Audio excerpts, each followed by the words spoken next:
Hello and welcome to the physics classroom. Today we are going to discuss about scalar and vector quantities. Physics is basically a mathematical science. Every concept, every principle have some mathematical basis. But we are going to concentrate right now about the conceptual part of physics. Though with the course of action or with the course of moving lectures, we are going to concentrate on the mathematical part as well. So in terms of scalar, if we are going to discuss about the scalar and the vector quantities, Uh, if we talk about motion, the motion of an object, it can be described by words as well. Even the person without a background in physics has a collection of words that can be used to describe a motion.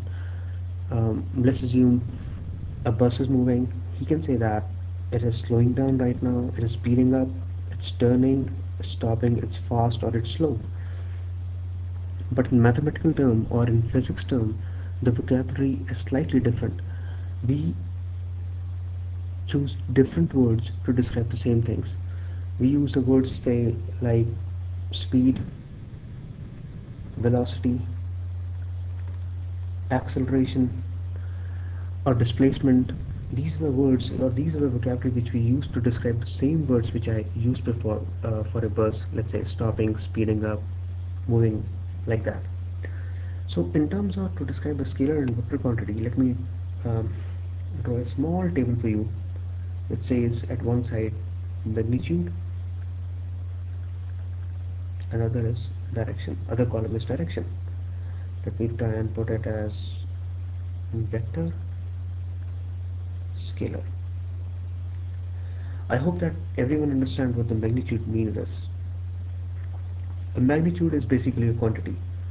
If I say I got 5 pencils, so here 5 is the magnitude because it's telling me the quantity. 10 kg, 10 is a magnitude. 5 grams, 5 is in magnitude. Direction, everybody understand. Sorry, it's, it's like north, south, west, east.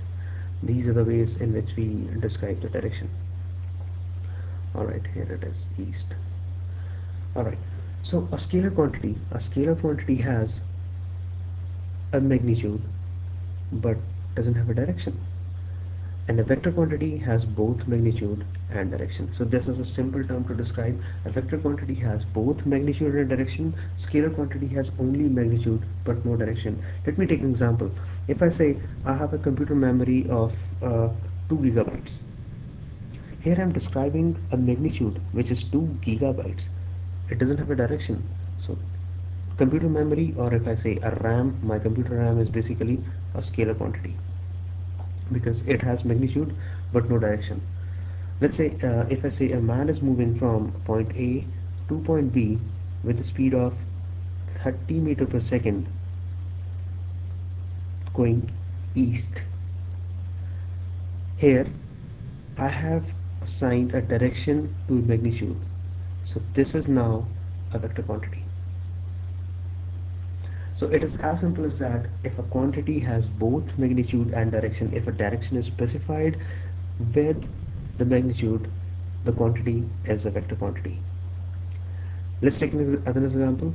Um, I say um, the temperature today is 27 degrees Fahrenheit. Let's take it like that. So here I'm again specifying the magnitude, but it has no direction. So this is again a scalar quantity. Mm, if I say a man is moving or a direction or a distance of uh, 10 meter north, so a distance of 10 meter and the direction is north, so this is a vector quantity. So I hope now we understand what the difference between vector and scalar, because in future courses or in future lectures we are going to discuss about terms which we have discussed again: speed, velocity, acceleration, distance, And these terms, vector and scalar quantity, is going to be used very frequently.